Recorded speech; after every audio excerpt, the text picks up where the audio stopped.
स्वागत है आपका कैप्टन रोशनी पब्लिकेशन में। मैं हूं आपका गुरुजी मुकेश कुमार और मैं आपको आज पढ़ाने वाला हूं विष के दांत। ऊंचाई की ओर आपको बढ़ना है तो पीछे हटकर मत देखना, गहराई देखकर मत डरना, सफलता की ओर हमेशा अग्रसर होना। ठीक है बच्चों, तो चलिए शुरुआत करते हैं विष के दांत भाग 2 चैप्टर से, जहां आपको नलिनी बिलोचन शर्मा के बारे में आपको आज लेखक परिचय हम कराएंगे, बहुत ही सरल व्याख्या और आसान भाषा में, जहां आपको एक एक चीज के साथ ट्रिक भी दूंगा ताकि आपको एग्जाम टाइम तक याद रहे और आप भूलेंगे नहीं। और ये भी दिखाऊंगा कि लेखक परिचय में जन्म तिथि, मृत्यु तिथि, माता का नाम, पिता का नाम, साहित्यिक परिचय बहुत ही जरूरी होता है।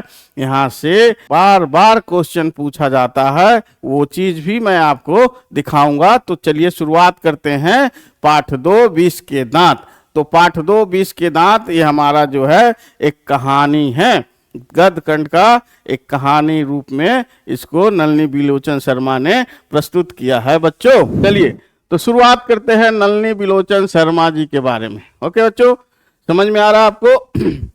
नलिनी बिलोचन शर्मा जी के बारे में आपको बताते हैं आज हम आपको। ठीक है बच्चों, तो सबसे पहले हम जान गए कि कहानी ये विष के दांत एक कहानी है जिनका संग्रह नलिनी बिलोचन शर्मा जी ने किया है। अब आता है उनका पिता का नाम पंडित रामावतार शर्मा। क्या बच्चों? रामावतार शर्मा।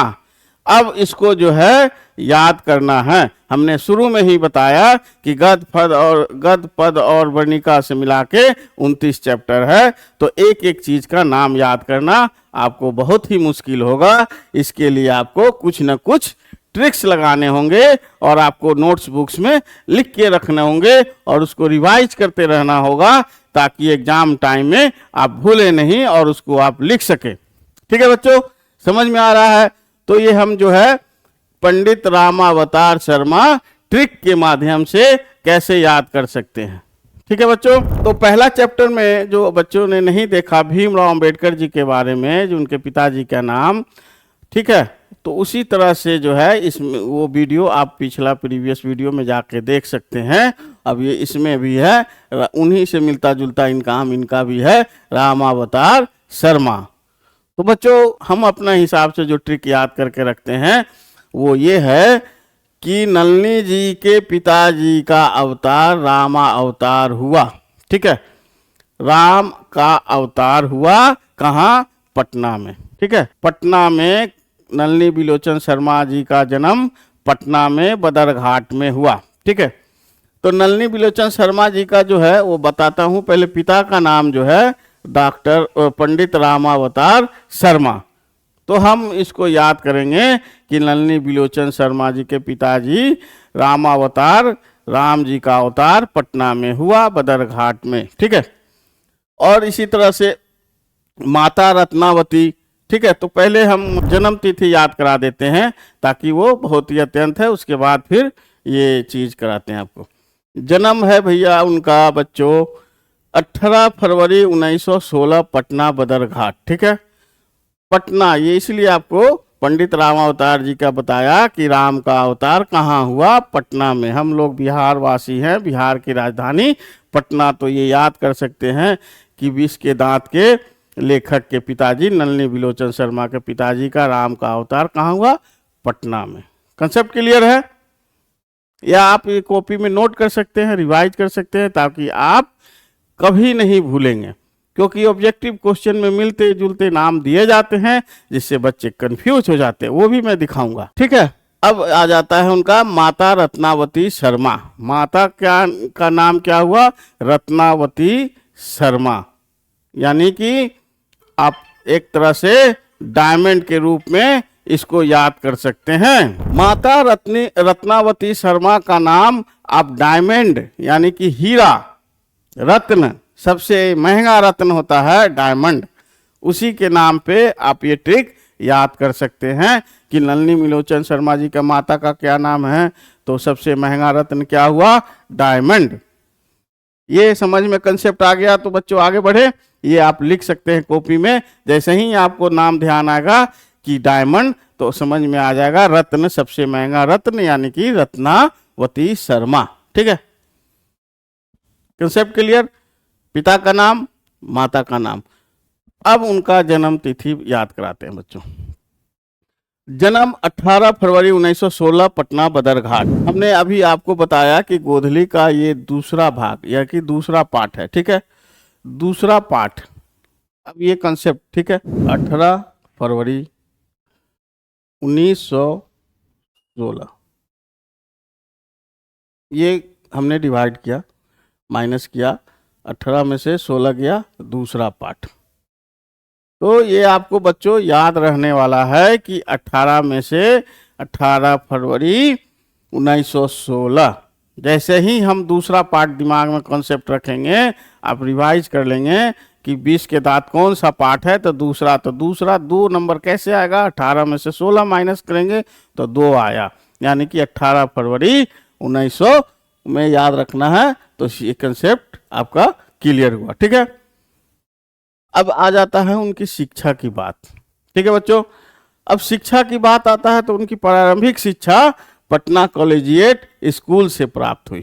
ठीक है, पटना के कॉलेजिएट स्कूल से प्राप्त की और पटना विश्वविद्यालय से इन्होंने संस्कृत और हिंदी में एमए किया इन्होंने।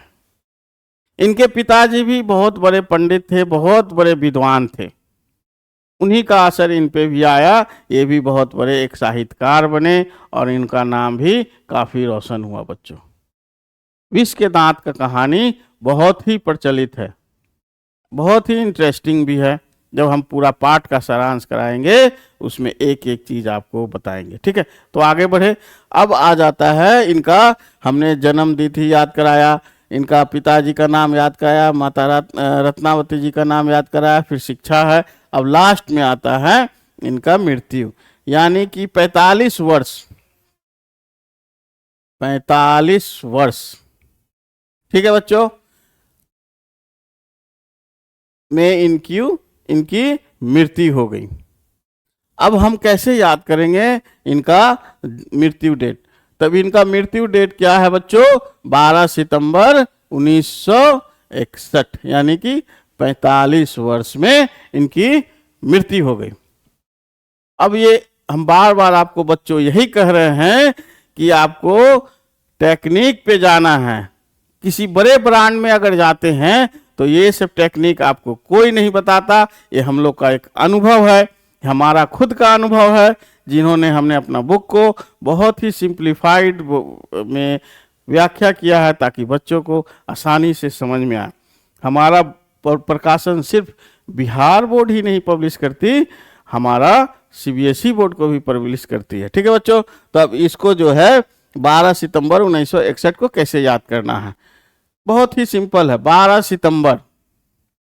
अब बच्चों अब ये डेट हम भूल जाएंगे, 12 मान लीजिए, तो हम याद रखेंगे कि दूसरा पार्ट का टीचर का जन्म, दूसरा पार्ट का नलिनी बिलोचन जी का जन्म सितंबर महीना में हुआ। वो कैसे याद रखेंगे? शिक्षक दिवस के रूप में रखेंगे। शिक्षक दिवस कब होता है? 5 सितंबर डॉक्टर सर्वपल्ली राधाकृष्णन जी का जन्म हुआ, उसके बाद जो है इनका जन्म हुआ। बस माइंड कंसेप्ट क्लियर।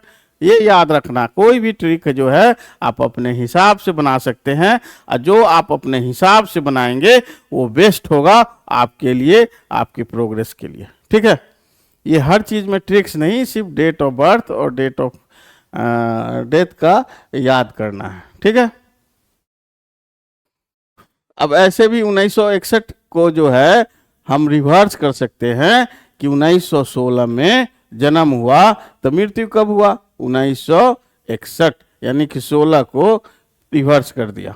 ठीक है, मैं हम मैथ नहीं पढ़ा रहा हूं बच्चों, हिंदी पढ़ा रहा हूं। सर बोलेंगे कि सर तो मैथ पढ़ाने लगे हैं। नहीं बच्चों, मैं आपको ट्रिक समझा रहा हूं। ठीक है, ये चीज कंसेप्ट क्लियर है तो आगे बढ़े बच्चों। आपको वीडियो अच्छा लग रहा हो तो कृपया अपने दोस्तों के साथ भी शेयर करिए, ताकि आपको हमारा चैनल जो है आप आने वाले समय में और ढेर सारी जो है ट्रिक्स बताएगी और ढेर सारी बहुत सारी कॉन्सेप्ट क्लियर कराएगी। ठीक है बच्चों, आगे बढ़े। अब चलिए आता है साहित्यिक परिचय। तो साहित्यिक परिचय जो है बच्चों डिटेल में है, डिटेल में हम आपको वन लाइनर में बता देते हैं। ये हमारा बुक का जो है, ये बुक हमारा प्रकाशित होती है कैप्टन गोधली। ठीक से देखिए बच्चे, कैप्टन गोधली, जहाँ से हमने ये जो है आपका लेखक का जीवन परिचय आपको स्लाइड पे देखने को मिल रहा है। सेम चीज दिख रहा है बच्चों, जीवन परिचय, शिक्षा, मृत्यु, आलोचना। यही चीज हमारी प्रकाशन जो है काम करती है कि एक एक चीज को डिफाइन करती है बुक में, ताकि हर बच्चों का कंसेप्ट एकदम क्लियर रहे, कहीं बच्चा कहीं से नहीं गड़बड़ाए, ताकि एग्जाम एकदम अच्छे से जाए। ऑब्जेक्टिव पोर्शन तो उसे 85 होते हैं आंसर देना, लेकिन उसे 100 में से 100 कंसेप्ट पूरा क्लियर रहे। समझ गए बच्चों? अब देखिए हमने कितना तरीके से इसमें जन्म परिचय, शिक्षा, मृत्यु, साहित्यिक रचना, आलोचना, साहित्यिक विशेषता है, ये चीज हमने अपने बुक्स में कवर किया है। अब बुक्स में हमने अभी ट्रिक्स आपको बता दिए हैं, आप लोग याद कर सकते हैं। जन्म परिचय 18 फरवरी 1916 पटना के बदरघाट में, जन्म से ही भोजपुरी भाषी थे। इनका पिता का नाम रामावती शर्मा, माता का नाम रत्नावती शर्मा। लल्ली जी के पिता दर्शन और संस्कृत के प्रख्यात विद्वान थे। इनके व्यक्तित्व निर्माण में पिता पांडित्य के साथ उनकी प्रगतिशील दृष्टि भी अहम भूमिका थी। तो यानी कि जन्म परिचय में थोड़ा हमने आपको डिटेल से दे दिया। ठीक है, आगे बढ़े। शिक्षा हमने दे दिया। नलिनी जी ने स्कूली शिक्षा पटना कॉलेज स्कूल से प्राप्त की और पटना विश्वविद्यालय से उन्होंने संस्कृत और हिंदी में एमए किया। ये हरप्रसाद दास जैन कॉलेज, आरा, रांची विश्वविद्यालय और फिर पटना विश्वविद्यालय में प्राध्यापक भी रहे। सन 1959 में विश्वविद्यालय के हिंदी विभाग के अध्यक्ष हुए।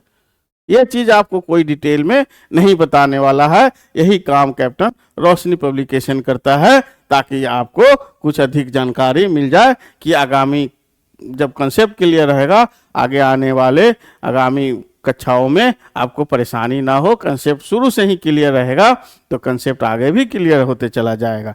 ठीक है बच्चों, आगे बढ़े। अब मृत्यु आ गई। इनकी मृत्यु हिंदी विभाग के अध्यक्ष पर बने रहते हुए 12 सितंबर 1961 में।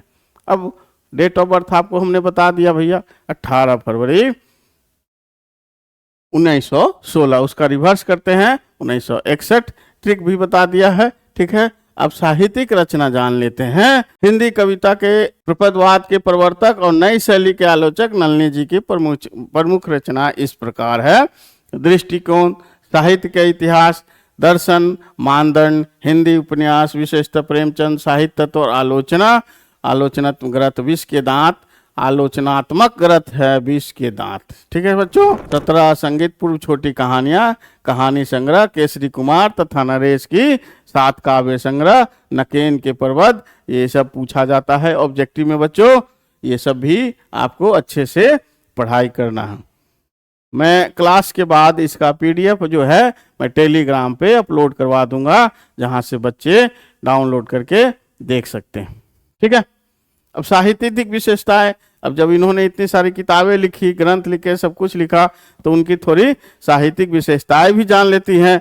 अब जो अच्छा काम करता है बच्चों, आलोचक के होते ही होते हैं। आप भी बेहतरीन पढ़ाई किए, नंबर लाएं, 80% लाए, इसको 90% लाना चाहिए। 90 लाएगा तो कहेगा अरे तुमको 10% और 5% गेन करना चाहिए।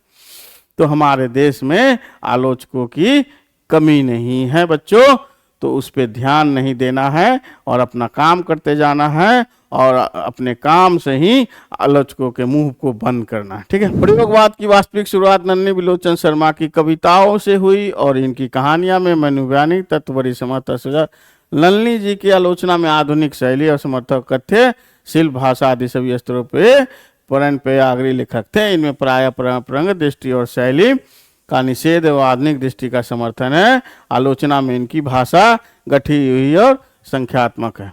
ठीक है बच्चों। तो लेखक परिचय में बार बार बच्चों कह रहा हूं, यही आपको चीज को समझना है।